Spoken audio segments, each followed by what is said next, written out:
As you write your life story, you're far from finished. Are you looking to close the book on your job? Maybe turn a page in your career? Be continued at the Georgetown University School of Continuing Studies. Our professional master's degrees and certificates are designed to meet you where you are and take you where you want to go. At Georgetown SCS, the learning never stops, and neither do you. Write your next chapter. Be continued at scs.georgetown.edu/podcast. Looking for the ultimate night out? Experience the action from a luxury suite at Capital One Arena. Watch Ovechkin chase history as the Capitals hit the ice, or catch the Wizards take on the NBA's best. Rock out with Disturbed, vibe with Mary J. Blige, or dance the night away with Kylie Minogue. Premium seating, VIP service, and unforgettable moments all under one roof. Book your suite now at CapitalOneArena.com/premier. Capital One Arena. Watch in style, live in the moment. This is Fixing Famous People, the podcast where two reality television producers pitch solutions to save celebrities in dire straits. But first, let's get to the Prefix, your weekly pop culture roundup. I want to start off light this week with some great advice. I saw this from none other than Dame Joan Collins. I saw this. I was like, of course, this is what Dominick put as the first. Well, first of all, it's a story in the New York Post, which I'll read anything in the New York Post, no matter how many fucking ads pop up on their fucking website. Yeah. Pardon me, folks, if you're just waking up with all those F-bombs. Sharon Stone, who is one of these actresses who I want to talk about. There are certain actresses in Hollywood who, anytime someone says hello to them, they have to issue some sort of dissertation about their age.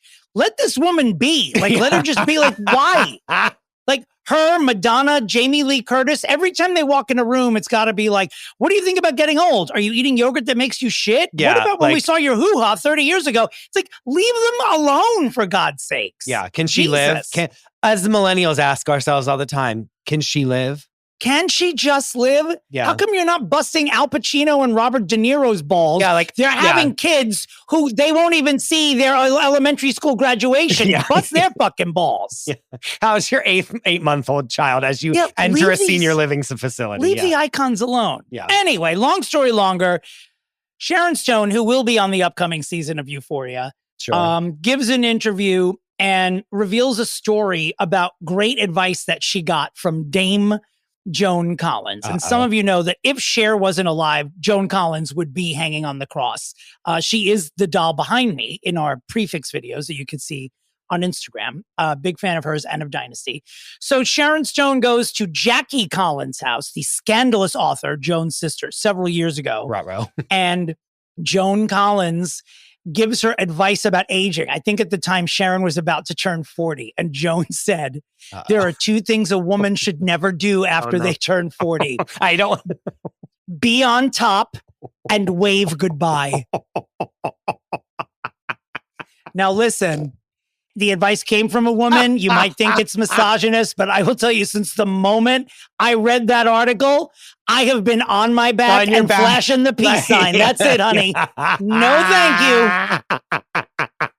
I think that's great fucking advice. You are sick. I'm serious. You've been on your back like you've always wanted to be. Like Michelangelo painting a masterpiece, baby, for 6 days. Even for you, this was a bridge too far. Sometimes you read something and I'm like, I don't know how this applies to what we do, but I have to read it on the podcast. No, it did. It absolutely did apply.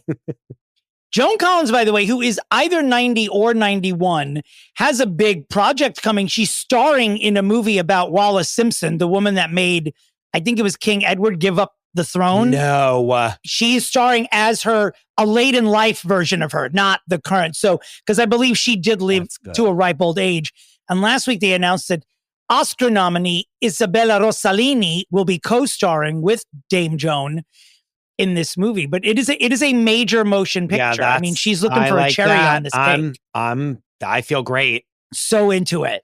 Into it. I mean, okay, going back to her advice, though, I'm sorry to say, I have zero notes about. I have no rebuttal to those notes. It's great advice. Sharon in the article gave some quote where she was like, something like my triceps have pleats at this point was what she said. I'm like, I feel that. Yeah, sure. I'm one of these people at the gym. I don't work out in front of a mirror. I couldn't be less interested in how horrific. For what? For what reason? For what? Yeah. No, thank you. I would work out in a dark closet if it was available. Yeah. It would be fine. In shame alone, as God intended, I'm sure. Yes, thank you. All right, biggest story for us this week. Wendy Louise Williams on the move, honey. She threw a note out the window that said, help Wendy, and they came. Good. They came. Good. Mm-hmm. Free Wendy.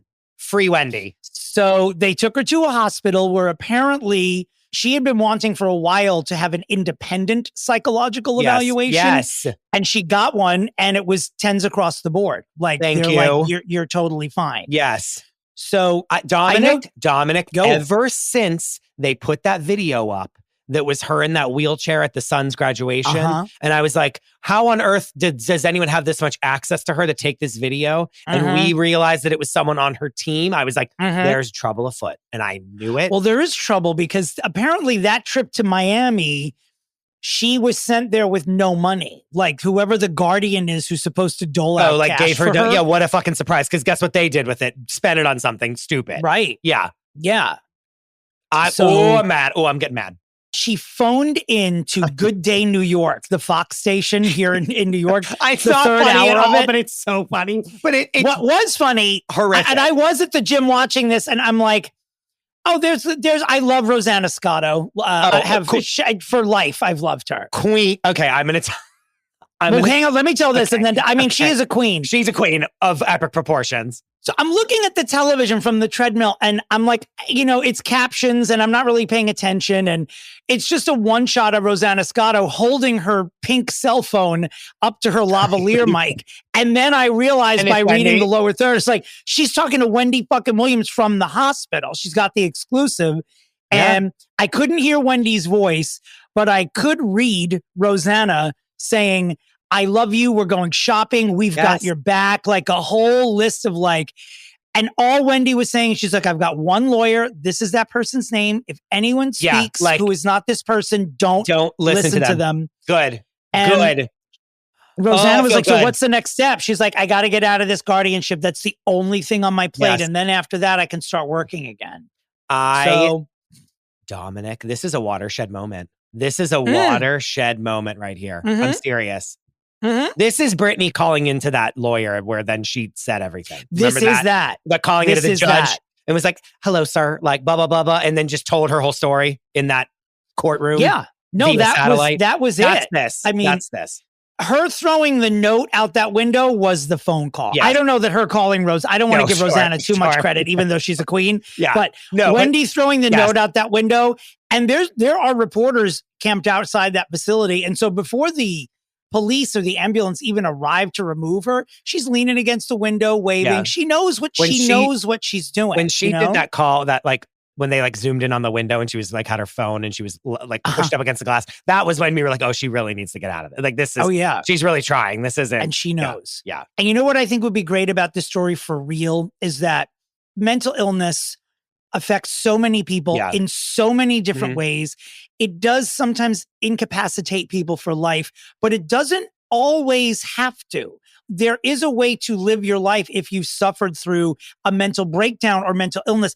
Thousands, if not millions of people do it. She's incredibly high profile. We watched her in that Statue of Liberty outfit. That was the beginning of it for sure. Yeah, for marriage collapsing.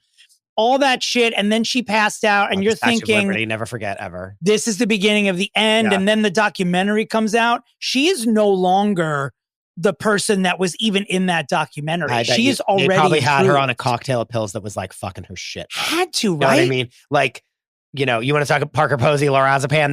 That was peanuts compared to what she was. They probably had her on so much shit. Because once that happens, they can dictate whatever you have no power over yourself. Right. As we've seen from Brittany. And I'm LOL, haha, but I'm being dead ass serious. If they want to put you on lithium, which is what you give someone that is Homeland Claire Danes level bipolar, it goes on lithium. And that's it's so dangerous that you have to be closely monitored. If they can put Britney Spears on lithium, You can put anyone on anything.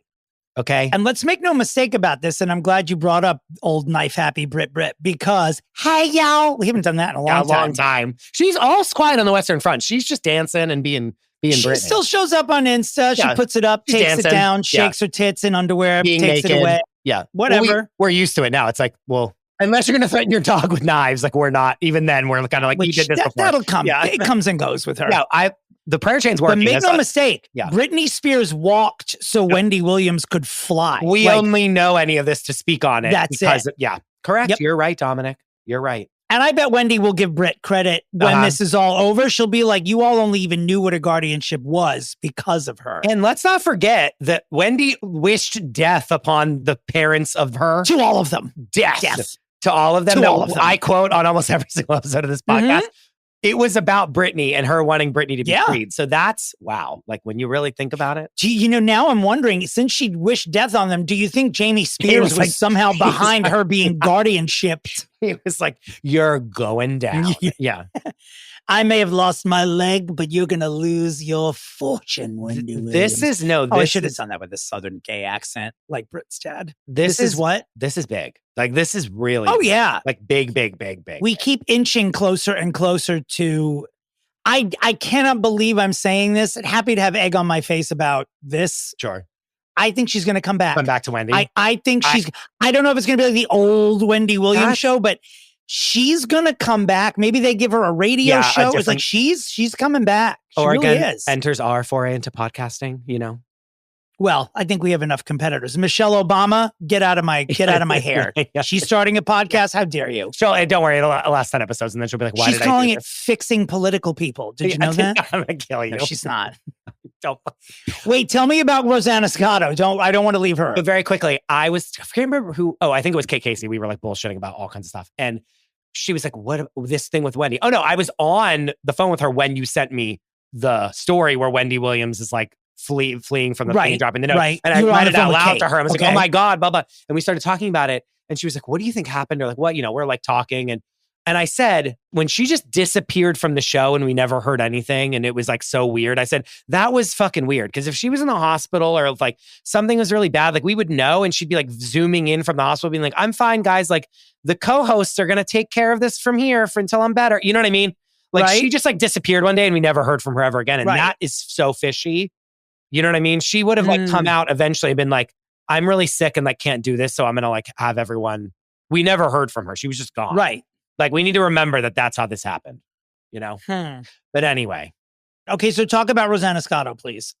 Who, if you're not in New York, she's been at Fox 5. You wouldn't know who she is. Yeah. She literally reported on the Civil War ending at Fox 5 here in New York. That is she's a New York and by the way, she is a legend and has not aged in at least 30 years. She's looked exactly the same. And her family own every other restaurant in the tri-state area, by the way. by Scotto. They're always on the Today Show and Good Morning America for their restaurants and stuff. Like if you watch the Today Show, you've seen most people probably do know who they've seen her before. She was a judge on Beat Bobby Flay. And one of the lines that she gave that I'll never forget, and I quote daily, is they were eating. And then of course the judges have to give feedback. And she goes, as an Italian American, I love fennel. I've never forgotten it ever, and I never will. And she's a goddamned legend, is what she is. As an Italian American, I'm sure Hassan has never said that to you because we quote it to each other daily. He has not said it to me. Like anytime I see fennel somewhere. Also an Italian American, I'm wondering, am I even using enough fennel? The answer is no. That's all. Anyway. And she's a New York, like, broad. Like, they're a dying breed, Yeah. All right, let's move on. This Gene Hackman story, which sort of has an ending, but there are still many questions.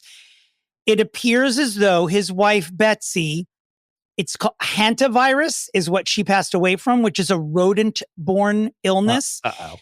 Now, she was seen in public on security video at stores the day before she passed away and didn't seem to be agitated or ill. So either she came, I don't know if they have a farm that has rodents on it. I've read that in several places where it's like, it wasn't, I don't know if she got bitten or whatever, but that's really scary. That's what she died from. And so Gene Hackman who the pills that were scattered on the floor had nothing to do with anyone's death. It was just a clincher. Angela Lansbury threw that in there to throw us off the scent of whatever the fuck happened. Truly. But Gene Hackman lived for 7 more days. They know what the day he died because his pacemaker was recording his heartbeat. So whether or not he was unconscious for any of that, no one knows yet. But it does appear because he had Alzheimer's and because she was his caregiver, that he was alive for a little bit and may not have even known that she had passed away. Dominic, and I know that this is a horrific, darkest thing we've ever said. Really? Why do you think I opened up with fucking Joan Collins? I couldn't start with that. I know. Wendy breaks out of a loony bin. Gene Hackman's wandering around a house with his wife's body in there for 7 days. I'm like, you know what? Let's talk about Sharon Stone's triceps instead. Let's 100%. Open with that. No, we got it. Yeah, sure. Wow. And then the misidentifying the dog was like one funny thing I've prayed for forgiveness for what we did in the group chat that day. Honest to God. As we should have. It was horrible. We will not repeat it here. At the end of last week in our group chat, we receive a news story that one of the dogs in Gene Hackman's house was misidentified. Our group chat was particularly satanic. We're horrible. We are going about to hell. Yeah. Who, like, what were the bones they found? Was it Gary Coleman? It was very bad. It was a very bad moment for us, even though I've just repeated the funniest bits of it. But you know what? I think Gene Hackman probably laughed at that group text. The number of stories that have come out about this passing of these people is crazy. And it's Gene Hackman. Like, it's so weird. Who, like, we haven't spoken about him in forever. Well, and that's what happens when you like go away. Like when you turn your back on Hollywood and like escape to New Mexico and you're like, I'm just living a quiet life. Then you don't get found for like 16 days. Do you know what I mean? Yeah. It's really sad. I feel so bad. All right, let's move on.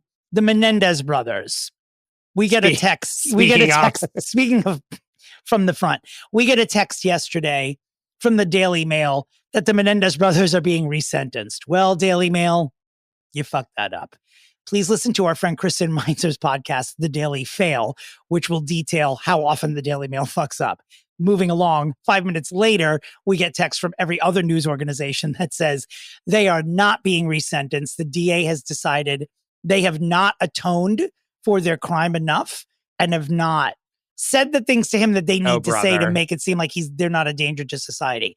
Now, still in question is whether or not this resentencing hearing that's supposed to happen on the 20th will happen. But according to the DA, he's like, no, they're going to serve their sentence. They killed someone. They killed 2 people.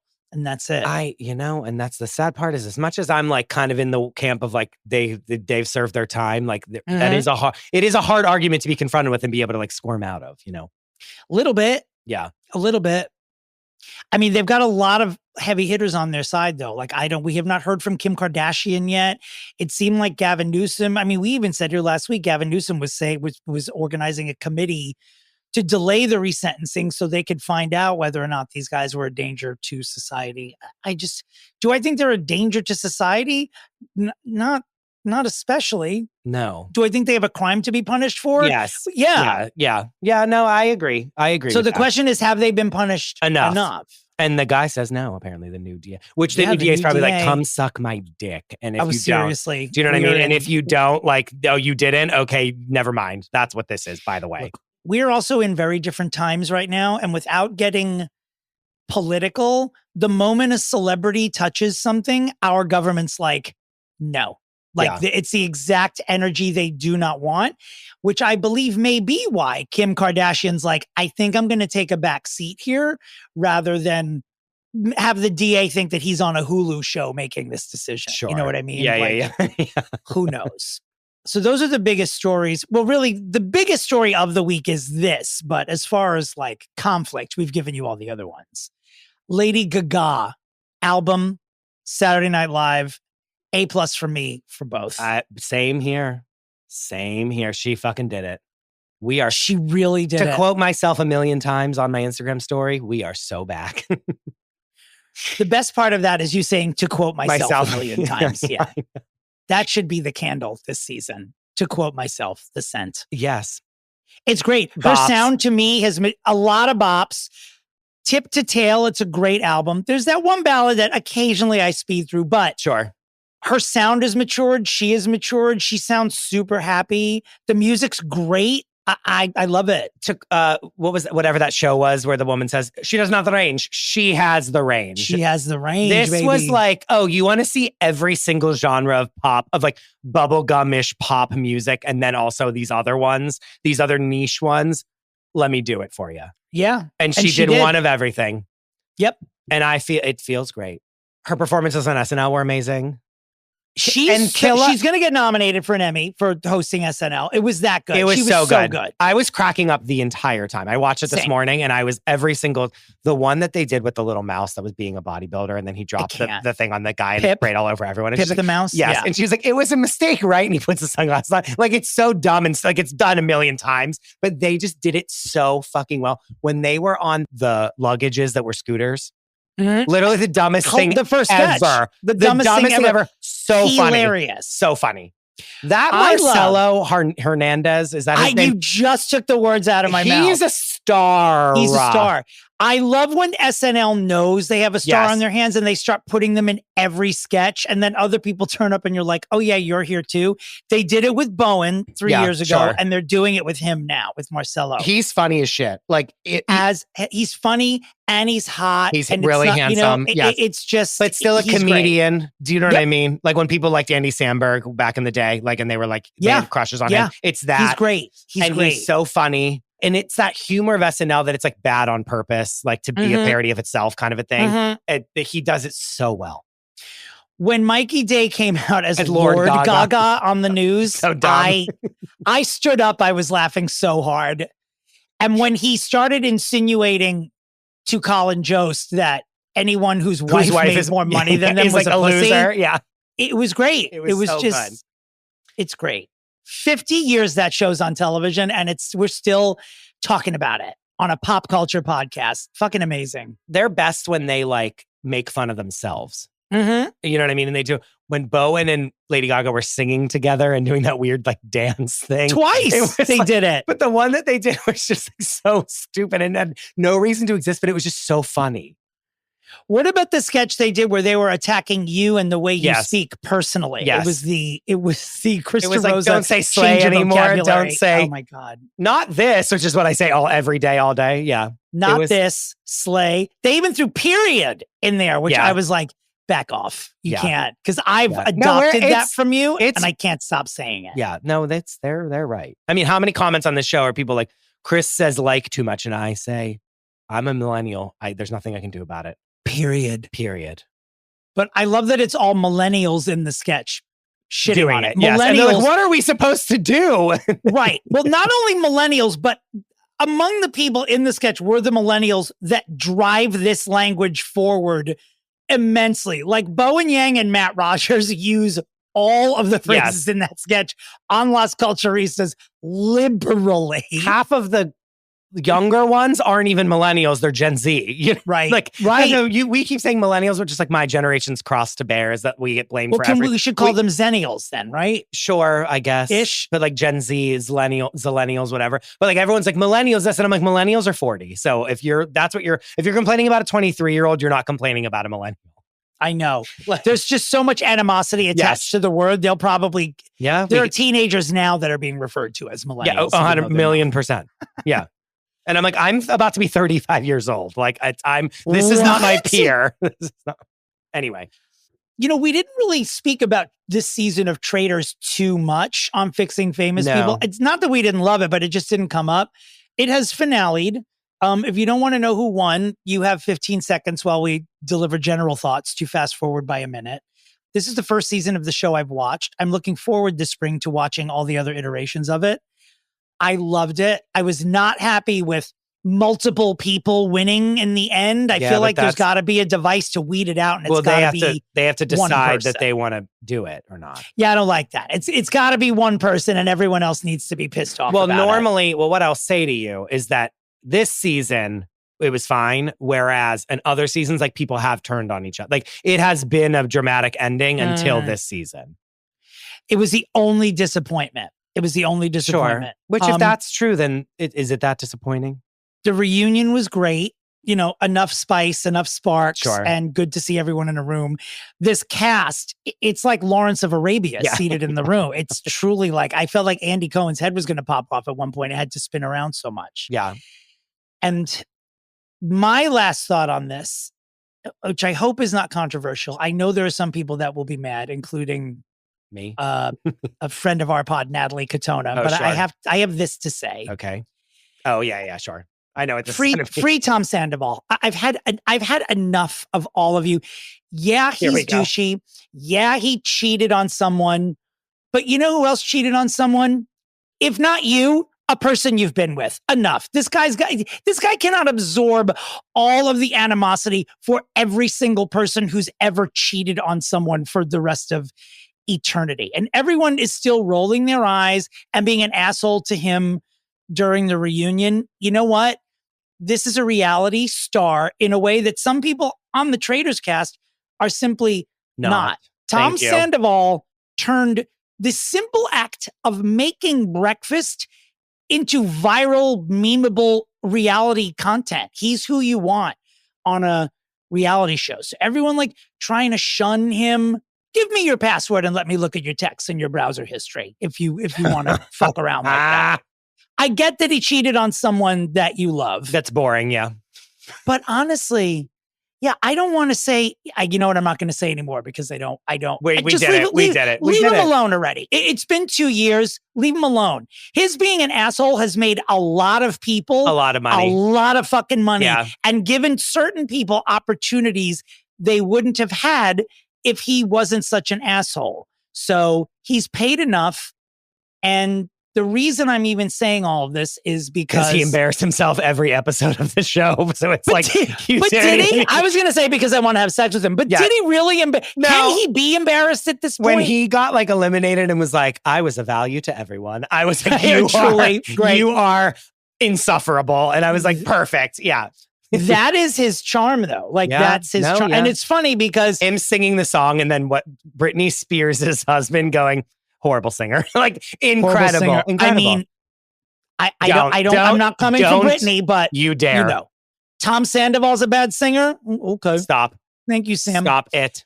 I haven't said anything. Anyway, I haven't heard Sam sing. Moving on. Heard his wife. Did hear her. Okay, this next story, by the way, spoilers done, come back. I don't know why we didn't talk about this last week. Right? Because you'll get a buzz on your phone, right? When it happens to come back. It's so stupid. Anyway. That's Siri, tell everyone to come back to their phones. TJ Lutelius Holmes and Amy Robach, the former hosts of the 11th hour of Good Morning America, who were removed when we all found out they were fucking. God. Well, as you know, either from the New York Post or listening to this podcast, their exes, shortly after the two of them got together, they quietly became a couple. Incredible. And they have now moved in together, these two, quietly. If this isn't the best revenge that anyone's ever gotten, it's truly like, honestly, this is the equivalent of like Ariana and Raquel becoming lesbians and moving in together quietly and not saying anything. Yeah. That's how you get back at Tom Sandoval. These two, with no fanfare, have seemingly actually fallen in love. Now, they met during a trauma, obviously, so you should be concerned about it. I'm sure they're in therapy, but they're doing it quietly. You know who doesn't do things quietly? Lutelius and Amy Robach. They have a podcast where they are drinking 14 drinks a day. I'll never forget that for the rest of my life, us learning that on the pod. They will detail every bowel movement they can on their podcast. They are so clutterly fascinated with themselves, and their exes are like, we're just going to move in and not release we're not going to do a press release. We're not going to do a podcast. So breezy. We're so there's power in that, Dominic. They have all the power right now. Yeah. Like all of it. Andrew Shue and Marilee, is it Freibig? I couldn't. You always know, and I always have to look it up. I couldn't tell you who they were. I couldn't even tell you who they were. Her name's Marilee. It's Andrew Shue and Marilee. And God bless you all. I love this story. I've loved it since the moment I read it. We ran out of time last week, but congratulations to Andrew and Marilee. Yeah. Congratulations also to Megan Sussex. I'm not ever going to call her that again. To the Duchess of Schmuckers for an almost immediate pickup for season 2 of With Love, Megan. Since it was already shot. It was already shot at the same time as season 1. It was a probably half conclusion. of season 1 that they then just split into 2 seasons. But sure. You heard our reviews last week. It's getting panned pretty much everywhere. And maybe they'll elevate it a little bit for season 2. But the funniest thing was that she did appear on Drew Barrymore's show last week. And Drew unironically just sort of introduced her as Megan Sussex per her instructions on the show. Okay. No fault there. Feeling great. Well, Ivar from Traders has released a statement saying, like, this is ridiculous. Her last name isn't Sussex. It's Wales or Windsor or something. Windsor. And people are piling on him saying that's absolutely not true. You're a member of the royal family who doesn't know anything. That's why we're abolishing you. Yeah, like all of this nonsense. But the bottom line is she's gotten a season 2, but not without, if you think Ivar weighing in, wait till you get a load of this jackass. Thomas Markle, her father, who I am not a fan of and have not been, or that half-sister Samantha. You love that. Don't even start. You love the half-sister. You love her. I love hating her. I mean, I'd like her. Never mind. I won't say, but she's you want diabolical things to happen with all of them. Yeah, And it's like, look, we pick on her. I hope we come from a creative place. I know we don't. I hope we come from a creative place. This is someone who's related to you by blood, who's done nothing to you. Thomas Markle gives an interview saying Meghan's never been authentic in her life. And when you see her on the show, that's why she's struggling, because she's trying to be something she's not. This is your daughter. Yeah. Shut your fuck up. Let me and Chris talk about her. You're not allowed to do that. Yeah. How dare you? No, how dare you? Yeah. You want to know why you weren't invited to the wedding and you couldn't go? Like, here you go. This why would you be invited? And he's like, she never speaks to me. It's like, yeah, because this is what you do. The one thing that will hurt. You tried to undermine her fucking wedding. Of course she's not going to speak to you. The most damaging thing you can do to her is to go to the press and say mean things about her, so that every single person alive that like is waiting for one stupid reason to write mean things about her writes mean things about her. Yeah. Unwarranted. Let us say mean things about her. Yes. Let Rotten Tomatoes do it. You know who kicking a dog when they're down? That's what you're doing right now. Thomas Markle. I must come here really quickly to defend us. And I don't do this often, and I don't like doing it. But what I will say, and we don't have to really relitigate anything, but when we critique this show, I would like us all to just remember that Dominick and I combined have over 30 years of experience making television. Okay? We don't just watch these shows and then have opinions. We create shows like this. And I've created many a show that are in this exact genre that is disappearing in other places. May I just say that? So like when we come to like, here's what we don't like about it, that's coming from a very educated and experienced place. And from my educated and experienced place, I bopped on over to asever.com. And the Duchess of Sussex website? Yes. And I got my little company credit card out, and I was ready to buy 2 jars of jam. Yeah. And I was ready to buy 2 jars of limited edition, like special, probably like $75 more than it should be, packaged jam to send to me and to you so we could try it. It wasn't available. Are you aware that you can't even buy any of the stuff yet? Jesus Christ. You sign up for a newsletter to like be ready to hear when it's first going to come out. And then today she sent me some newsletter that's just a poem that she wrote basically about how much she loves entertaining. This is why we're mad. I don't know what to say. This is why we hammer her. Do you know? Because what are you doing? The weight of Netflix, like all of the power of the biggest streamer that has revolutionized television isn't enough to put your jam and sugar cookie recipe to market. That's what you're telling me right now. Okay. That's all. That's all. Will I be purchasing the jam? I absolutely motherfucking will be. Okay. And we will be trying it here on the show. And we'll make sure that we do it in a way where you don't have to hear us eat.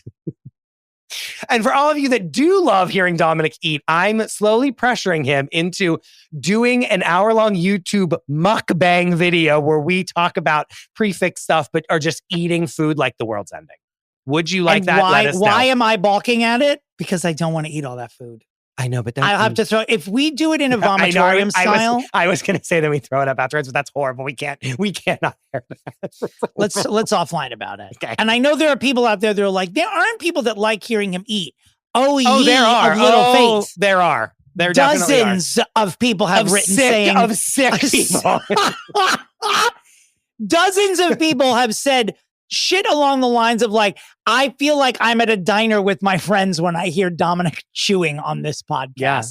So speaking of YouTube, please go subscribe to our YouTube. We're halfway to where we need to be right now. And if you do that, if we get to a certain level, and I might release that number next week, but if we hit that, I think that means that we should do a mukbang. Yeah, let's not tell them the number, but honestly, thank you for bringing that up because we do want, if you are not already, it will help us greatly to help this podcast keep growing. If you go to YouTube and just subscribe to our YouTube channel, and never look at it ever again. Do you know what I mean? Like, you don't have to do anything. I mean, I would else. love for you to look at it, but sure.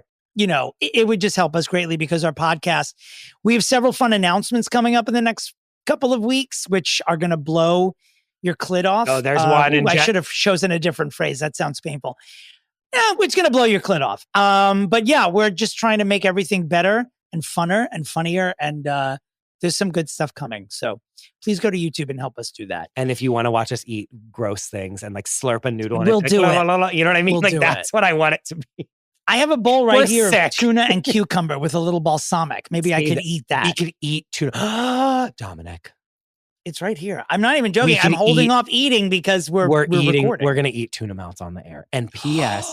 We're eating tuna melts on the air. That's part of the mukbang. That's part of the mukbang is eating tuna melts. But that I will gorge on and throw up if I have to. But if we're going to do it mukbang style, I want it's got to be.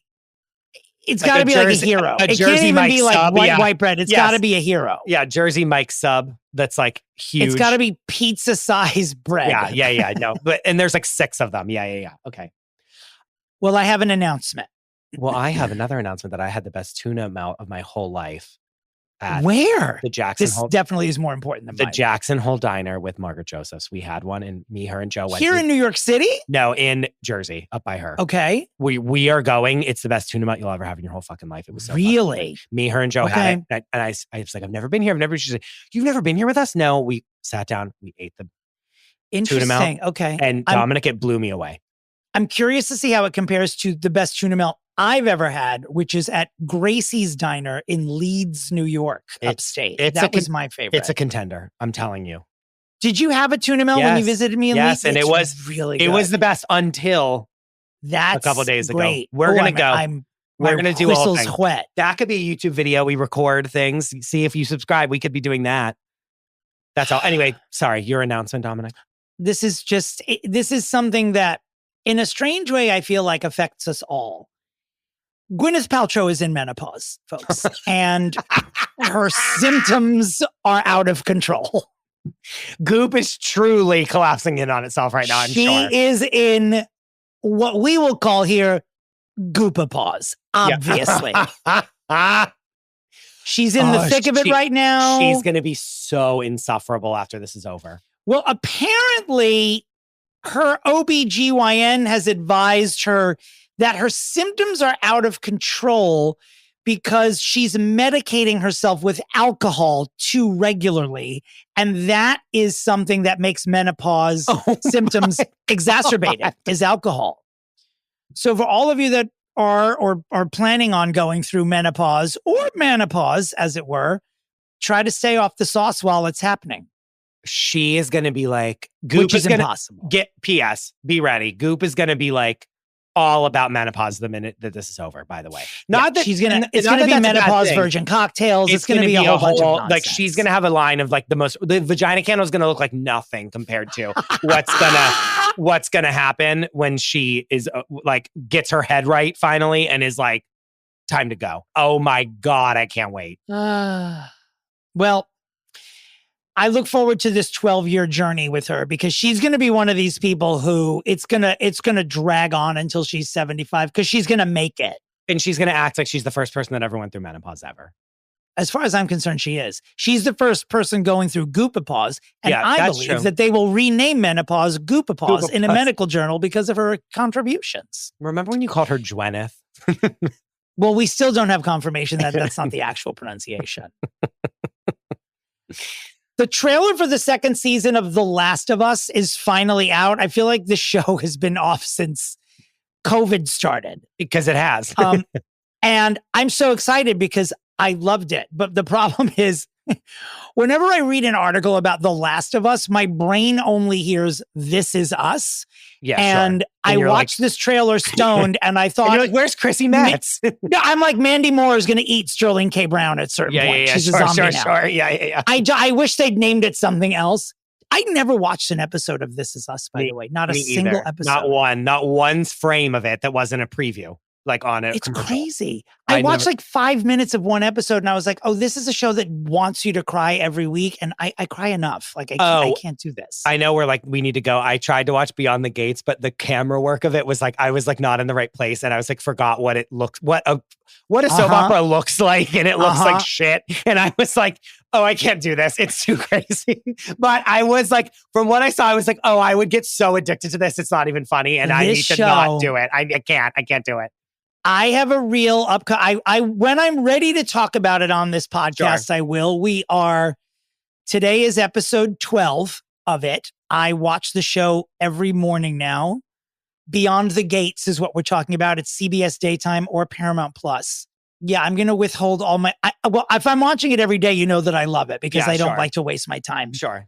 There hasn't been a new daytime soap opera in decades, and just watching it and having the core family be Black and the writing is so laborious because you're right at the beginning, and the job of these writers is give all this backstory. Like they got to give all of it. Yeah. Like every scene, even in episode 12 today, every scene is like someone walks in the room and says, hello, baby sister. Well, I mean, baby half sister, because our parents were, right. And it's very, very that. And then my father have to overlook a train, and then my mother cheated on him with blank, blank, blank. And then like their twin sister killed them and assumed their identity and blah, blah. Yeah, sure.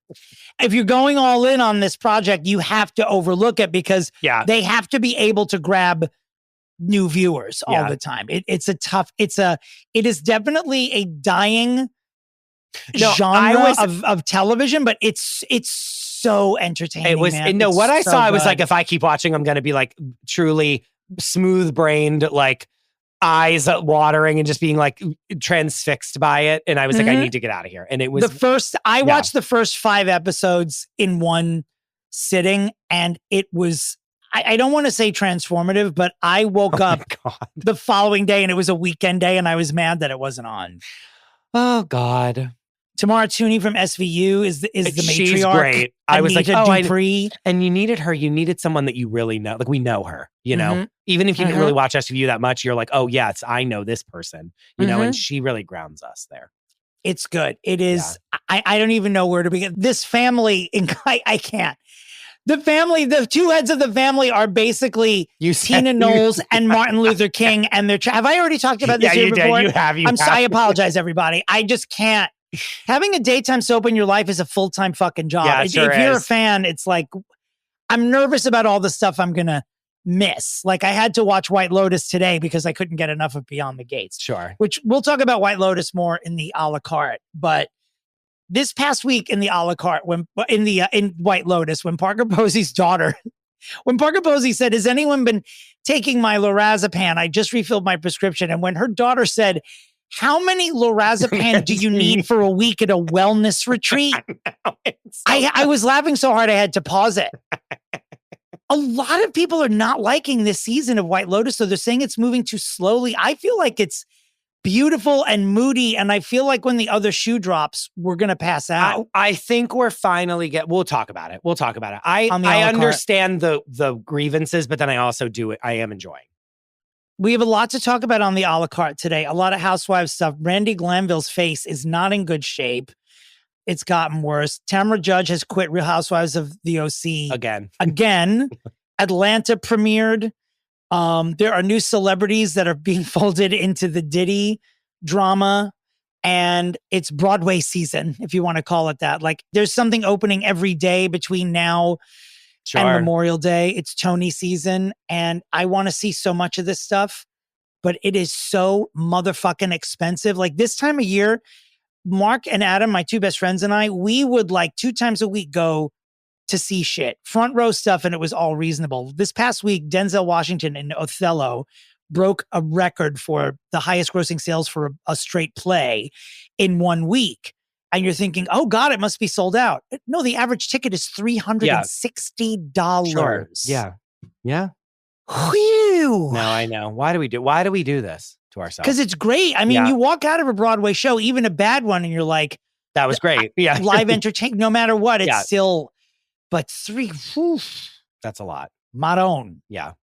You can't do that 10 times in April. You know what I mean? So, by the way, Chris, I think what I just did was announce to all Broadway publicists that we should be getting press passes to shit. So rewind that and listen to it again. Yeah, would love to hear that. Would love Broadway to get those. People. Would love to go to shows. Would love to review shows. What is the holdup? Yeah. Unlike at Megan show, like I'm a kind reviewer. Normally. Never mind. When we love something, we love it. Yeah, we to do. Death. That's true. Well, here we are. Also coming up on the a la carte are Colin Jost and Pete Davidson feuding.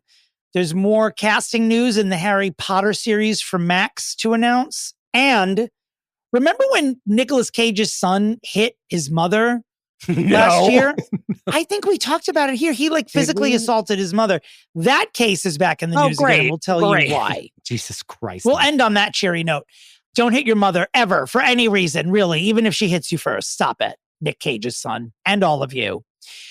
Free Tom Sandoval, free Wendy Williams. We will have the a la carte, and we will be fixing none other than Showgirls legend Elizabeth Berkley with podcast legend Jess Rothschild. After, say it Subway Dustly with me, everyone, these vital messages. Today, the beverage aisle looks a lot different than it used to. America's beverage companies are working together. We're delivering the options everyone wants. In fact, nearly 60% of beverages Americans buy have zero sugar. You'll find more variety than ever, including more of your favorites, now available with zero sugar. You'll also find more sizes and clear calorie information on the front of every can, bottle, and pack. We know when it comes to finding balance, the more choices, the better. Weight loss. It needs to be fast and sustainable. Noom GLP-1 starts at just $149 and ships to your door in 7 days. Take it from Lauren, who lost 22 pounds on Noom. If I come off of the GLP-1, it's not going to automatically make my weight yo-yo back. $149 GLP-1s? Now that's Noom smart. Get started at Noom.com. Real Noom user compensated to provide their story. Individual results may vary. Not all customers will medically qualify for prescription medications. Compounded medications are not reviewed by the FDA for safety, efficacy, or quality. Dominic.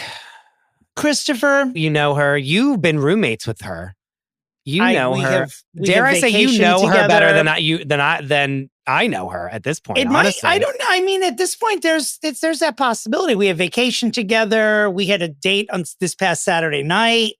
Not our first, I might add. So yes, what you have done when you introduced me to Jess Rothschild was you closed one of the earth's cracks. Brother. Our friendship, I don't know who it's healing, but it's healing somebody. I'll tell you that. Welcome to the show once again, Jess Rothschild.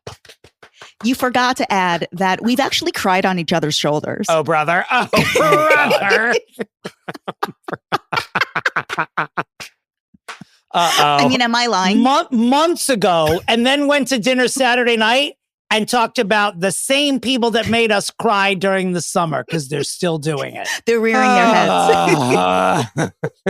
We may need to fix them. We got it. Mine we could actually yourselves. How about that? Mine may actually be eligible as a fixing famous person, as a fixing celesbian. Oh, for sure. As a client, yeah. Mine, I don't believe exists legally anywhere, so we couldn't even. We'd have to just fix him as John Doe or Juan Doe. Oh my God. Stop. It sounds racist, but it's just facts. Jess comes to us today, returns for a very specific reason. Today we are fixing Razzie legend Elizabeth Berkley.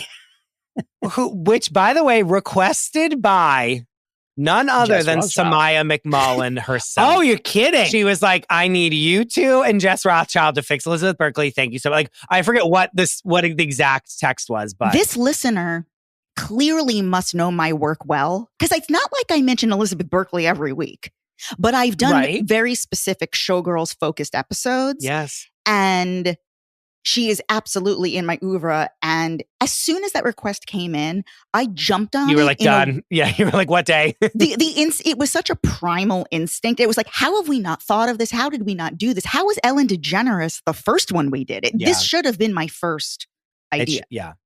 Listen, Fixie Award nominee Samaya McMullen does not miss, is what I'm going to say. No. Okay. The nominees are. Samaya's the one who does all the Photoshop genius. Yes. Oh, yeah. Yes. Oh, of course. Of course. Before we begin speaking about Elizabeth, who I won't call Liz because she's not a Liz to me at all. Let me read to you some of the accolades, okay? She was a 1993 nominee for Favorite TV Actress for Saved by the Bell for a Kids' Choice Award Blimp Award. Okay, Beautiful. this doesn't get spoken about enough. Thank you. National Board of Review. She won an NBR award in 1996, Best Acting by an Ensemble for The First Wives Club. Let's not forget she was in that. Oh my God, I don't even remember her in it at all. That's part of the reason she's part of the pantheon of greatness. Yes. So what I'm saying to you is she won an award in 1996. Elizabeth Berkley, Razzie legend, Showgirls star. She shares the Best Acting in an Ensemble award with Bette Midler, Goldie Hawn, Diane Keaton, Maggie Smith, wait for it, Stockard Channing. So their names all appear on the same plaque somewhere. Oh, brother. There are so many nominations for Young Artist Awards, both for her and the cast of Saved by the Bell. I won't even get into it. I will tell you, in 91, she was nominated as Best Supporting Actress in a Quality Comedy Series by the Viewers for Quality Television Awards. And everything was going great awards-wise. And these accolades were pouring in. Not since Jennifer Lopez's Blockbuster Awards have we been this submerged in prestige. This however, okay, this track, I'm understanding how we got to Showgirls now that I'm here. And we're great. Now. We get to First Wives Club. She's winning a National Board of Review. Like, we're great. But it's the latter half of 1996 when things start to turn. That is when she wins 2 Razzies for Worst Actress and Worst New Star for Showgirls. As she couldn't run and hide from it, because in 2000, the Razzies then nominated her for Worst Actress of the Century Jesus Christ. and Worst New Star of the Decade. Oh my God. She did not win those awards. I am not going to look to see who won, because it's got to be. This is so unfortunate, because I can defend, like, I want to be her lawyer. Like, I want to defend. And I don't think that she's a great actress, but I think what she has contributed to pop culture is undisputed and unacknowledged. And this is why we are here people need to understand what she has given us. Speaking of understanding, Dominic, may we please play the middle name game? Elizabeth Berkley, it appears, was born Elizabeth Berkley in... Why am I not getting a date on Elizabeth Berkley's? I know she was born in Michigan. I know she was born in Michigan, but I'm not getting all a of my exes date for her. Hey Siri, what is Elizabeth Berkley's birthday? You need to unlock your iPhone. Oh, brother. You know, honestly, there's no one in my contacts list named Elizabeth Berkley. Okay, we're done with Siri for the day. I didn't say call Elizabeth Berkley. Now, it's not important necessarily. It is for you. But this is the moment when I tell everyone what someone's zodiac sign and what their age was, so we know, based on these facts, what their middle name might be.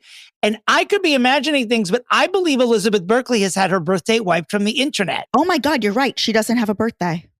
Elizabeth Berkley, already smarter than we've given her credit for. This is so crazy. I know how old her husband is and how old Tiffany Thiessen is. And Lark Voorhees. No, she's not dead. But she should still rest peacefully. She's got issues. Rest peacefully. All right, Elizabeth Berkley, I believe was born in 70 or 71. We can work making her. We can work backwards because I know she was about 23 when she did Showgirls. So what year did Showgirls come on? 1996? So that would 95. be, she's 50. She's 50 or 50-ish for sure. She's got to be. Yeah, maybe a little older. Oh, yeah. Okay. If Tiffany Thiessen's 51, then she's around 50. Okay. Yeah. Elizabeth 71, right? For a year. Born in Michigan. Cannot tell you the sign because she doesn't want you to know. What is Elizabeth Berkley's middle name? Louise. My first thought immediately was Diane. And then my second thought was Ruth. And although I think Ruth is more correct, I'm picking Diane. Wait, don't show me. No, we have a birthday. What is it? Oh, when is it? July 28th, 1972. A Leo. A Leo. A Leo, baby. And she's 53 or she'll be 53. Okay. Yep. All right. Does this change anyone's answers? I would imagine the middle name is something short. With Elizabeth, you wouldn't have like a long middle name. I think this has happened once before, but I'm not 100% sure. No middle name? There's no middle name. Oh, Maybe she had that wife from the internet too, but there's no. Well, her husband's name is Greg Lauren or Loren. I'm not sure how it's pronounced. And she is listed everywhere on the worldwide as Elizabeth Berkley Loren. But Lauren is her married name. So I know her middle name's not Berkley, but I don't know. Elizabeth Berkley and Barbara Streisand, they just pick up the phone, call whoever they want. They're like, make it louder, get it off the internet. Yeah. Who are these? This is power. She might have a shelf full of Razzies, but she's also got a fistful of power. Or she doesn't have a middle name. Elizabeth middle nameless Berkley. Well, okay. That's already, we're off to a bad start. We had to because Google she's her, no middle name. We had to Google her birthday. It was like wiped from the internet. She doesn't have a middle name. Like I am already the energy, the vibrations. Sure. For she's me, difficult. She's already difficult. Is off. It's off now. Mm-hmm. So that's where I'm at. However, I will say that I want a lot. I want good for her. I want to do good here today is what I want to do. So where do we start? I mean, is Saved by the Bell her breakout role? Yes. Right. Yes. Yeah. Right. And I mean, I know she was a dancer. I mean, like, where do you want? I know so much about her. She did other stuff. You know, she did things. She was in the business, but like Saved by the Bell is where we introducing Elizabeth Berkley. And then obviously the show is humongously successful. So she becomes a household name overnight. And she starred, I mean, she was a child star. Like that first iteration, like Hello, Miss Bliss. They were children on that show. Yeah. Good Morning, Miss Bliss, whatever that was called. What was that? I was probably Our Miss Bliss. That was like the first iteration of Saved by the Bell. They were like a bit younger, and then it moved into them in like high school. Oh, got it. How long was the Miss Bliss thing on for? It was only like a year or two. Like it was pretty short. Okay. Yeah. Okay. And then they moved into Saved by the Bell. I was a little too young for. Like I was just underneath. Like it was like more high school drama, and I was still a little too young for it. Mm-hmm. So I knew that it was having my older cousins watched it, but I was like 1 or 2 years away from like that. I was like still watching Power Rangers and like. Well, the show that Jess was just talking about is actually called Good Morning, Miss Bliss. And that aired literally 4 years before you were born, Christopher, for one season. So you wouldn't have seen it. This was 3 years before. It was 1987, the 1 year that it aired. And then it turned into Saved by the Bell. I mean, Saved by the Bell and 90210 are inextricably linked for me because they both have those summer seasons where they're working at like the beach club, and I love all that. And then they'll bring in like new girlfriends. Leah Remini, oh my God, this is going to end in Where's Shelley? Yeah, sure is. It always does. You remember Leah Remini was on Saved by the Bell? Which one was she on? Saved by the Bell or 90210? No, she was on Saved by the Bell when they were working at their version of like the summer thing. They were like they were working at the beach, and she was Zach's girlfriend one summer when he was broken up with Kelly. Wow. Interesting. When I think of the beach club from 90210, I just think of Damn, I Wish I Was Your Lover playing while Dylan seduced Kelly while Brenda was off in Paris for the summer. I'll never Do you know forget Rosie that. O'Donnell dated her?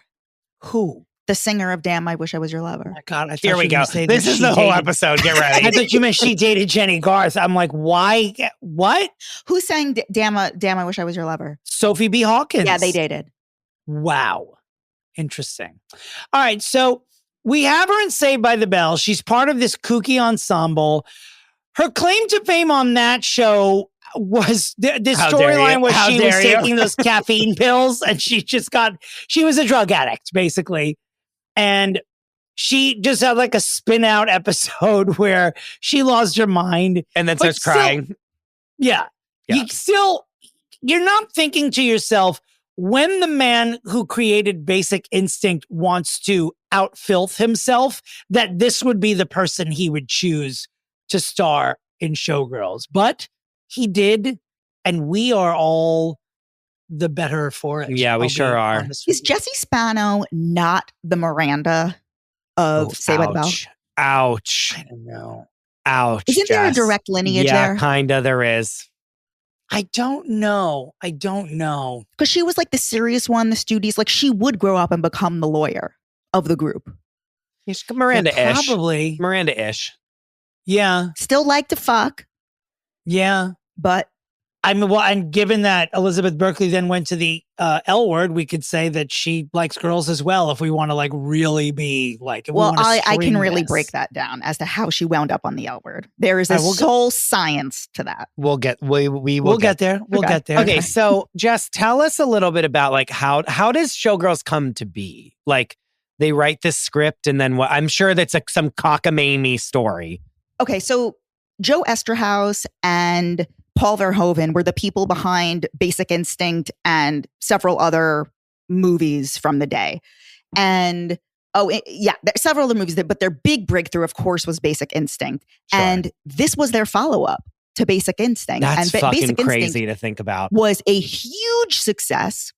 And this was their big follow-up. And they wrote the script. They filmed the thing. I think it was filmed on location in Vegas. I could be wrong about that, but it basically... Oh, it was. It was. Yeah. And she auditioned for the role. He says that she was always the one that he wanted, but it's Elizabeth Berkley's account that she really had to audition for the role and fight for the role. This was her first movie role, obviously. She had always been a dancer, and which calls into question some of the dancing that is done in the movie, because it's quite erratic and nuts. Well, the whole character, erotic. Yeah, her whole character is Jessie Spano on the caffeine pills. By the way, like you know what I mean, like top to bottom. Yeah, like it's all the research she did for that role. She did in that one scene with Mario Lopez. Yeah. But what's worth noting is another script that was written by Joe Esterhaus. Take a guess. Think of the time period. Think of Basic Instinct. Yeah, just think of this general time period. Somebody else, another person who broke out. I'm going to be so mad when I don't get this. Really was another broke into the zeitgeist. That Joe wrote? Joe Esterhaus wrote. 5, 4, 3, 2, 1. You ready? Tell me. Yeah. Flashdance. Oh, brother. Which would be fucking foreshadowing for all of our futures. Jesus. We're just, all roads are leading to the L Word on this episode. All roads are going to lead. And an L is our guest as well. So this is really all the stars are lining up. All roads here are going to lead to the L Word and to Where's Shelley. Yeah, sure. In this one. So she auditions and gets it. And this is her like, I'm sexy now. Like, I'm not a child star anymore and I'm going to be sexy. Oh, clearly, right? Yeah. This is her turn of like. It's just how Britney Spears did. Like all child stars do this. Exactly. Exactly like all the rest of them, right? Yeah. The Miley can't be tamed. The like, I'm slutty now and I'm going to be whorish and like show my vagina on this NC-17 movie. I knew what an NC-17 movie was because of this movie. Same. Mm-hmm. This was the first NC-17 movie to ever be released in theater, in wide release. Right. And I believe is still the only NC-17 movie to ever have a wide release. Yeah. Interesting. Was it successful in the box office? It was not a box office success at the time. It didn't make a lot of money at the time of its release, but it has now become a huge success in DVD sales. It made its money because of DVD sales. Interesting. Because of the cult fandom around it. When you think of B movie, it is the absolute number one in every single world. Like it's the A of B movies. It's the A of B movies, correct. I mean, the movie is a camp classic. It's obviously horrible. She gets Razzie nominations. There's all these things. I mean, the movie itself is fucking ridiculous. And there was no forecast that it was going to be like this because first of all, Joe Eszterhas coming off of Basic Instinct was like the hottest property. Correct. Sharon Stone was hot. The movie was hot. She went on to do Sliver, which didn't do as well, but was still provocative and great and popular. And Elizabeth Berkley at the time was on a roll. Like that same year, she was in The First Wives Club. She was in Any Given Sunday in a bit role, the Oliver Stone movie. Who is she in First Wives Club? Is she a second She's wife? one of the girlfriends. Sarah Jessica Parker plays Bette Midler's husband's girlfriend. She plays the other one. Yeah. Okay, got it. Okay. I didn't even clock. I mean, I haven't seen the movie in so long, but I didn't even clock her. But Chris, have you seen Showgirls? Yeah. Okay. How could I ever forget her getting fucked in that pool while she's like flying backwards as if she's like in Cirque du Soleil for absolutely no reason at all? There are porn stars that have looked at that scene and they say people cannot have sex like that. No, we can't do that with camera trickery. Yeah. Have you guys ever seen the shot-for-shot parody remake by where John Early is in drag as Nomi Malone? No. Paula Scola is in it, and Kate Berland is in it. It's Nomi's audition scene. Oh my God. I love the John show. Early. He stacks the scenes right on top of each other. It's a shot-by-shot remake. Hilarious. That's insane. You got that's like he the plays AFE Nomi? movies. Yes. It's all dancing. You have to see this. Yeah. I'll send it to you after. But for many reasons, the movie is an absolute, like, people are like, what the fuck is this? Well, can we bring Gina Gershon into the conversation? Yes. Yeah, she's a huge part of the reason why the movie is a camp classic. Yes. A lot of it has to do with her, with Crystal Connors, her character. Gina Gershon is the beating heart of this movie.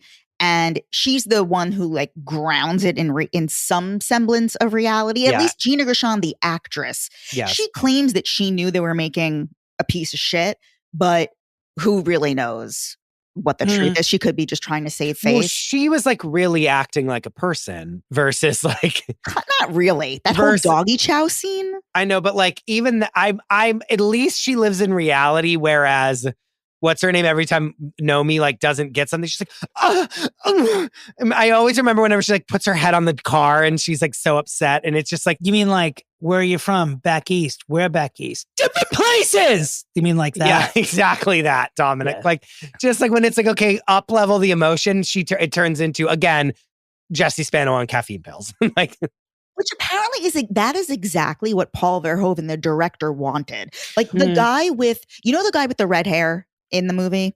Yes. Sure. So he looks exactly the same, by the way. I've seen him on a reunion special recently. He looks no different than he did in 1996. He was interviewed and was saying how, this is a while ago, he was saying how he would do the scenes like a normal actor and Verhoeven would just keep going up to him bigger.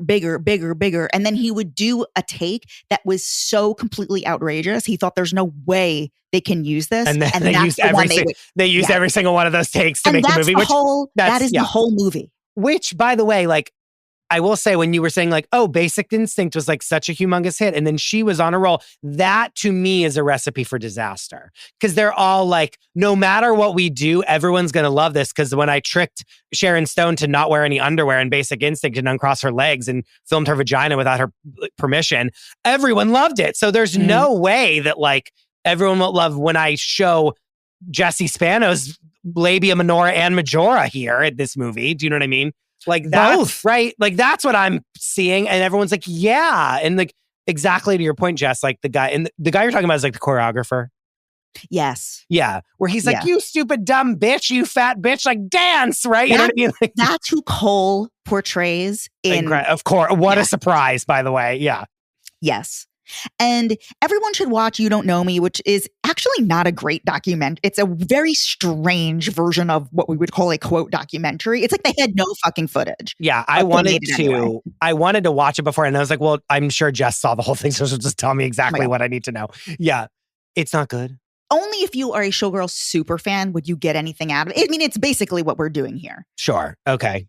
It talks about how they eventually did Showgirls the musical, which was a thing that Peaches Christ, who is a very well-known drag performer out in San Francisco, he helped produce, and Peaches Christ did full-blown drag extravaganzas of full-blown recreations of showgirls in San Francisco that were hugely successful. He did it for like 20 years. And it sort of chronicles that, just kind of the afterlife.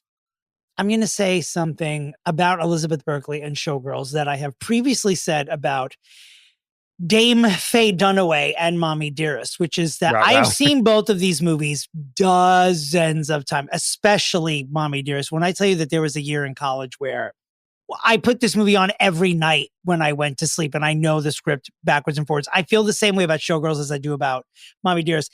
As I watch the movie now, I know what these lead actresses were doing. And they actually showed up to work and did the job they were given to the best of their abilities. Like, Showgirls is not Elizabeth Berkley's, if you want to say fault, in quotes. Oh, not even a little bit.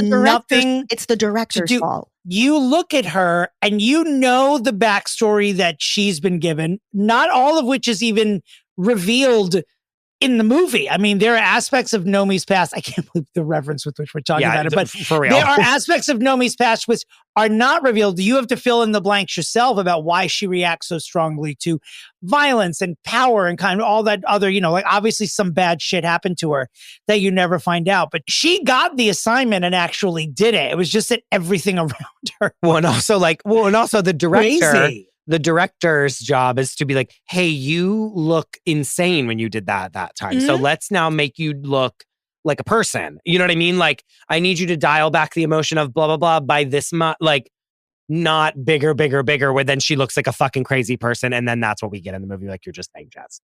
Basic Instinct was lightning in a bottle. Like, there was, and you could tell they were trying to recreate the tone, like the club scene in Basic Instinct. I feel like I hear the music from it 100 times during Showgirls. Like, they're trying to get that sexy edge that Basic Instinct had effortlessly, but Showgirls, there was effort all over it. That was the problem. Like, Correct. They were trying so hard to make it something, and they just didn't get where they needed it to go. They say Showgirls is the least sexy movie of all time. That's very funny. Which is crazy because Gina Gershon is in it. Like, Gina Gershon, she did Showgirls and Bound in the same year, which is crazy to have. Like, these are her two career-defining roles. Right. I'm watching the trailer just on IMDb when you go to the movie, because I was like looking to see who else is in it that I forget. First of all, Kyle MacLachlan being the guy that like bangs her in the pool is the like craziest thing in the entire world. Unbelievable. Like, let's just all let that sink in for 1 minute. And like, why is he not on every podcast talking about them filming that scene, by the way? But just to watch, he talk about it? Have we ever heard him talk about it? I don't know. That's a good one. Maybe we'll get him to come on this podcast and talk about that only. But even just watching the trailer for the movie is like the wildest shit. Like, just the things. I forget whenever she's with that guy with the dreads that's like a tap dancer or like an artist. Mm-hmm. And she's like sexually like riding him and like making out with him over her shoulder for absolutely no reason at all. Like, there's just so many parts where it's like, and now they're going to be so sexy together. And it's like, so bad. Poor thing, though. Poor thing. That's the thing, though. It's like, that's not her fault. The sad thing is that I don't know where she is in the celebration of Showgirls. Like, she never would. Recent. I think it's very recent, like last 5 years recent. Yeah. It took her a long time. I think they did a screening of Showgirls at the Hollywood Forever Cemetery. And they were honoring her. And it was only then that she embraced it as, for what it is. She probably felt this, again, she was like, this is my basic instinct. I'm about to be a fucking movie star. Absolutely. Like bye, Mario Lopez, never knew ya, because I'm about to be like with George Clooney tomorrow, you know? Right. And then it comes out and she's the laughingstock of the world. Do you know what I mean? Like, she did a very interesting interview on Chelsea Lately. I guess that's probably scrubbed from the internet at this point because all the Chelsea Lately stuff is off of YouTube. But if you can kind of find that somewhere, it's very interesting because Chelsea was the first interviewer to really, or to whom she actually opened up about it. Yeah. If you're able to find it, it's very good. What is she saying? Basically how hard it was. She was like, yeah, it ruined my life. Oh, and she talked about it and how now, again, this interview at this point is like 15 years old, but in the mid 2000s, she's like, yeah, now I love how the people revere it in this strange way. It's funny too. I bet she really, really, really thought she was going to be the next Sharon Stone. No, because the year before the year that Showgirls came out, Sharon Stone, who we'd only met in Basic Instinct 4 or 5 years prior, was nominated for an Academy Award for Casino. And I bet Elizabeth was like, that's about to be me. If I don't get nominated for this, I'm getting nominated for the next one because I'm A-list now. Like, this is it. Yeah. So what's interesting is where she goes from here is one of her next films in the late 90s was this movie called, and this is where we're getting into Jennifer Beals. She meets Jennifer Beals because they're co-stars in this indie movie called Roger Dodger. It's the two of them and a very young Jesse Eisenberg. Mm-hmm. And Roger Dodger is a great fucking movie. Yeah, I was about to say, this movie's warmly received. I didn't see it, but I know that people like it. It's really, really good. It's really cute. And she and Jennifer Beals, they play best friends in the movie and they become really close friends in real life. And I just think it's so interesting that Joe Esterhaus wrote both of those movies, Flashdance and Showgirls. And they remained friends. And then all those years later, on the original L Word in 2000, I guess they were filming in 2008, but in 2009, they needed a character for Jennifer Beals' character to play off. At this point, Bette Porter, her character, was back with her long-term partner, but they needed a character. And so they cast Elizabeth Berkley in that role. And so she did insanely appear on the L Word, which is the craziest thing to me in all of it. But also tracks perfectly at the same time. And she's so bad in it. Of course she is. Is she really? Oh my God. That hurts me. So moving away from Showgirls, what does she do? She goes and does the L Word. It's like, well, that was 100 years later. That was 20 fucking years later. Yeah. So like, what is she doing after Showgirls? Well, she did that indie film, Roger Dodger. Yeah. She did do Broadway. First, she appeared on actual Broadway in a comedy called Sly Fox. And then per Jess Rothschild, she did appear in Hurly Burly, in David Rabe's Hurly Burly, appearing with, among others, in this 2005 off-Broadway production, Catherine Kellner, Ethan Hawke, Parker Posey, and Bobby Cannavale. Do you remember seeing any of them when you went to see her? I think Parker Posey was a draw for sure. But according to Wiki, 2008 to 2019 is mixed with primetime success and hiatus. Yeah, what else do we need to say about Elizabeth herself before? It sucks because if this happened today to her, it would be fine. She would have a career. Like, this ruined her career, this movie, right? It swallowed it up. Her navigating her way out of it has not gone the way that she wanted. I'm trying to think of another I feel like Daniel Radcliffe is always going to be Harry Potter. Yes. But he's also always going to be treated respectfully as an actor because we've seen him do other things, bizarre or not. He was Emmy nominated for Weird Al. He won a Tony last year. Like, we know that he's got range beyond it. And we just don't know that from her specifically. She doesn't have range. The best work she ever did was in Saved by the Bell, is the truth. Slam. Did you ever see that Kids in the Hall sketch with Shirley Bassey going, she doesn't have the range? Yeah. She doesn't have the range. But she doesn't have the range. Come on, I don't think the Daniel Radcliffe. How have we never done that on this podcast before? I can't do Paul McCartney? She doesn't have the range. I don't have the range. I would slide. I don't have the range. But you are Shirley Bassey. Oh God. See, I don't think she ever was gonna have a career. I think this was exactly the way it was always gonna go.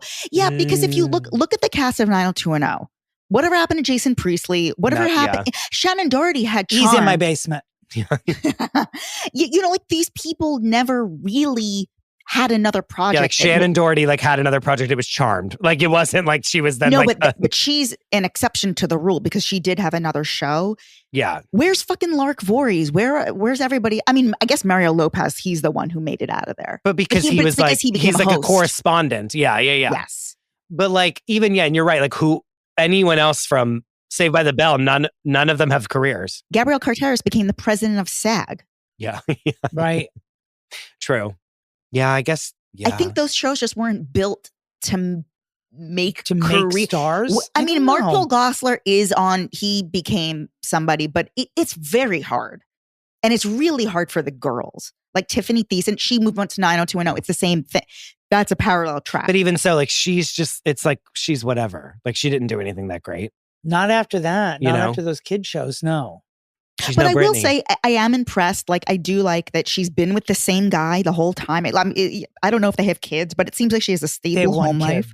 They have one kid. It seems like she has a good life. She can get a bit part. I'm sure. You know where I bet she makes a lot of money? Cons. She's really? I bet she's cleaning up at cons. Yeah. I bet she's cleaning up on Cameo. If she chooses to do Cameo, she'd be signing your shot glasses, Dominic. Oh, you know, I mean, I threw that thing away such a long time ago. I can't. Well, there's a 15-year anniversary. It wasn't sensational. It was sensational edition. And I was like, how dare they? Wait, is that the one that came with shot glasses? I think it came with a set of playing cards as well as 2 DVDs. Showgirls sensational edition. A deck of cards with drinking and stripping games, 2 shot glasses, a deck of cards, a blindfold, 2 pasties, and a game poster. That was it. That was the thing. That's what I had to return because the DVD was scratched. And the lady said, "Oh, what happened to Nomi?" I just couldn't believe she knew her name right off the bat. Well, how couldn't she? She didn't seem like she'd be a fan. She was very young. And it was then that I knew the impact of Showgirls. Sure. That this 18-year-old summer hire at Best Buy knew all about this movie. And it was 10 years old. Longer. Showgirls ran so that Honora could fly. If I worked on Honora, I'm going to your house and I'm setting it ablaze. That's okay.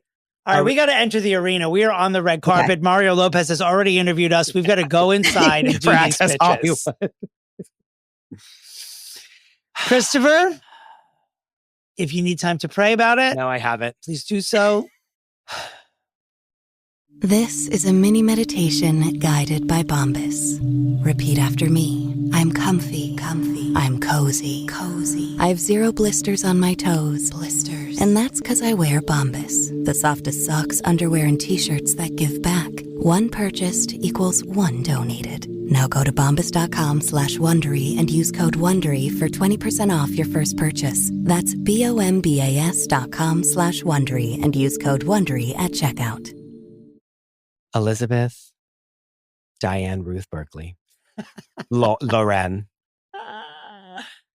You are going to be the new face of Versace.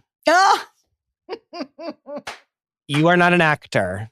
Nothing that we've said here has convinced me that you're a good actor. The play that she was in was not great. Nothing she's ever been like. She's showing up as basically Nomi Malone, like wink, wink in everything that she's doing. I'm not like, oh, then she's going to do this. Then she's going to do that. No, you are going to pose in some killer Versace outfits. And like, if we really want to, there can be a whole sexy ad. And then she's like, it's pronounced Versace. You know what I mean? Like we can do a whole social media campaign where she looks, because not for nothing, she looks great. Like from what I'm seeing of her, like she's still got it. She's not like an old haggard. Like she's hot. Not one bit. No. Like she is killing it. So like if she could be in like a hot cat suit or even be in like inspired by her outfits from. Well, it should be the blue leggings with the pink. And that black rivet dress that she buys in the movie. Yeah. Like if we could get like a nostalgia campaign at Versace, to me, that's immediate. Like she's going on all the late night shows. She's doing all this stuff. She's going to call her daddy and telling that girl every single thing in the world about what it was like to shoot the movie. She can go on all kinds of nostalgia-y podcasts, much like yours, Jess, and like talk about it. That gets her like in the door with people. And then she's like opening the Versace fashion show for Fashion Week. I know we just ended, but like either the next season or next year, it's like she's the opener or the closer for Versace for Fashion Week. And there's 9 million photos of her and Donatella like draped all over each other at every show. And I know it's a simple pitch, but that's my pitch. And I think that is like social media bonanza for her. She doesn't have to act. She can then tell her story. She should write a memoir, but my pitch is Versace, Face of Versace. Well played. Thank you. I want to give her one more shot. And I think we give her one more shot by, there was this show that Kirstie Alley did a while ago Fat called Actress? Fat Actress. I knew. Where it was like semi-autobiographical. You've talked about this before. Her. And it was, when I tell you that this was the funniest shit ever, Chris, you would love this if you haven't seen it. The greatest. It was truly funny. It was on Showtime. It's also like, I can't believe I'm using this as a comparison as well, but I also thought that this was brilliantly funny, was Tori Spelling's fake reality show, So Notorious. Sort of the same thing. So I don't know if you would call this project like slutty actress or whatever you call, but it's got to be about someone. It's got to be about a famous actress whose career halted because she picked the wrong role in the wrong movie. It's got to be about her, and it's got to be a fictionalized version, just like Fat Actress was. Fat Actress was a fictionalized version of an existing actress who got so fat that she couldn't find work anymore. So Kirstie Alley and her friends were like, let's make that the show. Elizabeth Berkley should make the show. When I was in my 20s, I was a rising star, and then I appeared in the default sequel to Basic Instinct, and my career just stopped. And now that I'm a full-grown midlife adult, I'm going to try to get it back on track. So it's like a little Valerie Cherish, a little Fat Actress, a little of all those things, but give it, I don't know if she can pull it off. I can tell you, if she can't play herself, then we know that it wasn't a fluke and she just isn't a good actress. But maybe that could be a part of it. I mean, depending on how in on it she wants to be, her group of confidants can be like, I have to pull your side and just be completely honest with you. You're actually not very good. So let's see what we can get booked while knowing that you're not ever, your Sharon Stone in Casino moment is never going to happen. So we need to figure it out. Yeah, I think there's something there. I also think that she's not the only actress in Hollywood who's ever done a nude scene and seen their fortunes just turn. Like they can't be viewed any other way than as nude or whatever. Like she's not the only person that's ever happened to. It's not happened as dramatically to anyone as it's happened to her. I mean, we just like stopped seeing her regularly in 1996. And that's the pitch. It's just sort of like we'll call it the Fat Actress pitch, basically, where she's playing like a dramatized version of herself trying to get work, but she can't because everyone's like, I've seen you lick a pole. Yeah, like I watched you do, like I said earlier, Cirque du Soleil backflips, like while being banged. Right. Like, and that movie, I mean, what I think is great is that everyone knows that movie, and next year it's going to be 30 years old. Crazy. Wow. Children know this movie. Yeah. Mostly my nieces and nephews because I make them watch it. But children know this movie. There was actually something we forgot in her whole bio and her whole career. She wrote an advice book she had an advice website called Ask Elizabeth. Oh, brother. Advice on what? Acting? No, thank you. No, it was how to have a career for like girls. Should we invite her on our next live Zoom where we give out advice to our listeners? Probably. Hey, Liz, want to reboot Ask Elizabeth on our Patreon? All right, okay. Jessica, Louise, Rothschild, the choice is now yours. Will Elizabeth Berkley be the new Fat Actress, or will she be the new face of Versace? Unless you have a third idea that has to knock our clits off, and we'll give you the prize. But I think I do have an idea. Well, let me tell you what I'm thinking with these two ideas. Uh-huh.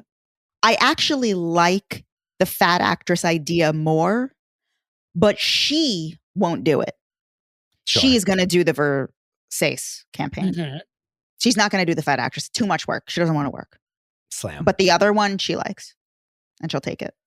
Did you say slam? I said slam. So you're not picking my idea because of her interest and availability? This seems she's not tech available. Dominick, she's boss. I'm acting as her manager right now. And I'm looking at the Instagram, and she is embrace. I see 2 photos immediately of Nomi Malone. Join me Wednesday, March 20th for a 35mm screening of Showgirls. She's in on it. She's doing that ad campaign. Where is this? This was a year ago, last March, at the Academy Museum. Hashtag Versace. Yeah. She loves it. Look, she's trying to get it. She's trying She's willing to negotiate. I'm sure she didn't tag Donatella in there. I wonder if she hasn't even already posed for them at some point over the past 30 Maybe. years. I mean, someone must have done something. But we would all, again, if she did it this year, we would be dying. Like we would talk about it every week. Yes. You know what I mean? So it's like, even if she did it before, it doesn't matter because it didn't impact. It didn't do the same thing. But my idea would have been something along the lines of that Showgirls, the musical. Like they would have to reinvent that and she would actually star in it. She's got to take it back and own it.